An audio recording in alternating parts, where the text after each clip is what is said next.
Hello, grumpy old fart here. It's kind of an odd video here. This a lot of my videos are odd. This one's really odd. Deals with an individual named Bob Lazar. Lazar. This man, the first time I ever heard of him, I used to listen to Art Bell on Coast to Coast AM. And this man, Bob Lazar, was on his radio program. That's the first time I heard of him. And back in 1989,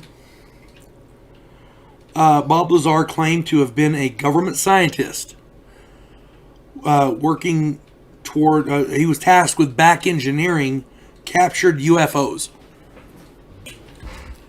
The technology, propulsion systems, that kind of thing. Now, a lot of his claims at the time were very, very fantastic. I mean, really fantastic. And I'm going to go into some of those claims here in a moment.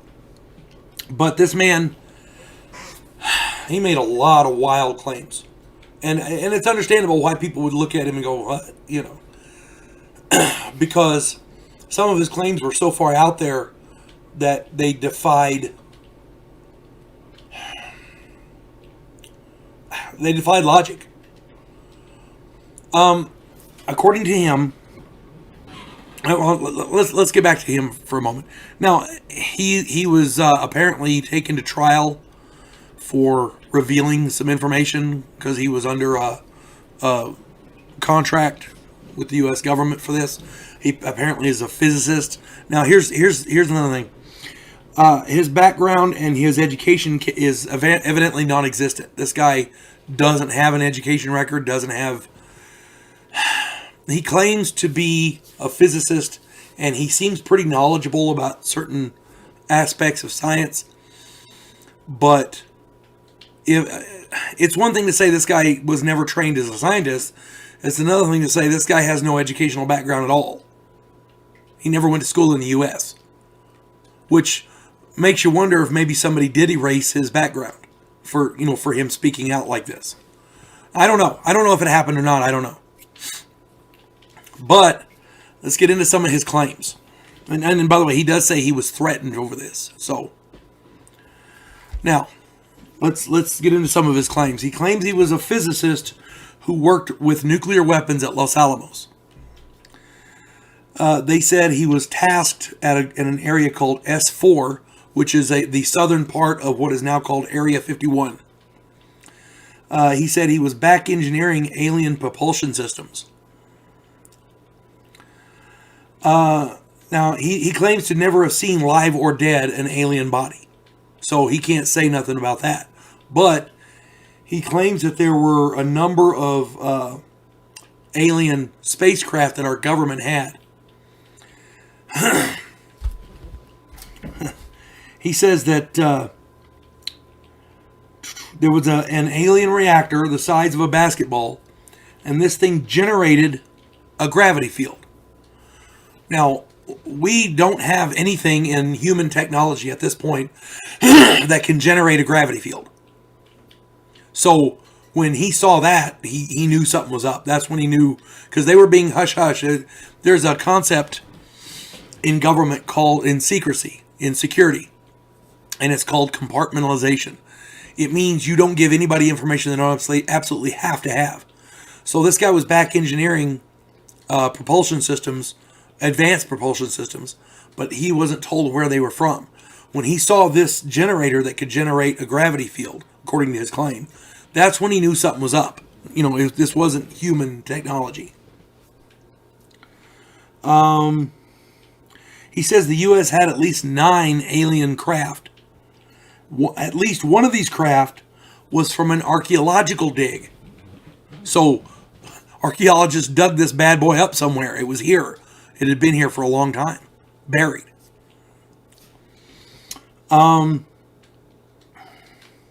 He says that the power levels of some of the equipment on these ships, on the ship that he worked on, was astronomical. Just so far off the charts, it was mind-boggling. The one craft that he worked on was, according to paperwork that he eventually did see, was from the Zeta Reticuli star system, the third planet, ZR3 they called it. That's what the paperwork said. How they know that, we don't know. But when he saw this craft fly, he said that it disobeyed the laws of thermodynamics, the equipment on it did, and it disobeyed the laws of physics. The laws of momentum and things like that. He said that the gravity drive on this ship, on this craft, bent light and distorted energy. So when this thing flew from underneath, you couldn't see it because it distorted the light around it so that it was technically invisible. Kind of like a cloaking device off of Star Trek. So the wildest claim that this guy said, and the one that gives him the most credence, oddly enough, was he said that there was an element called element 115 that was the fuel source for this craft.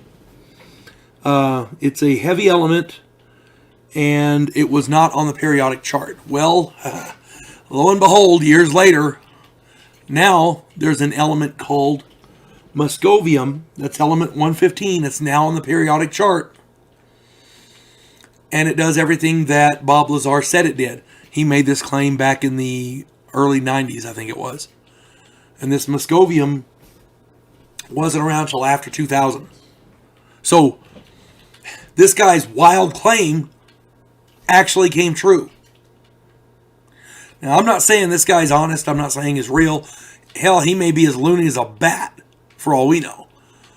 But because the Navy announced that these UFOs are real, we now have to look at this guy with some credence, because what if he's right? I mean, maybe he might not be, I don't know.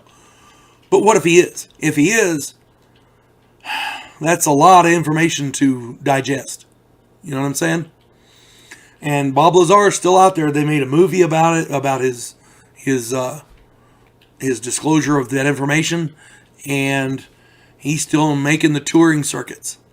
He says that after he outed all this information, government and military started targeting him and people around him. People lost security clearances and things like that, which you expect. But my contention there is, why is he still alive? If he outed everything that he knew and he didn't have anything else to say, I guess that might be a reason not to kill him, but you never know. I don't know. My contention there is, if the UFOs are real, like the Navy says, all the stuff that this guy said, we now have to look at again. So there it is, Bob Lazar. Probably one of the weirdest guys ever appear on late night paranormal talk radio. You folks have a good day. God bless one and all.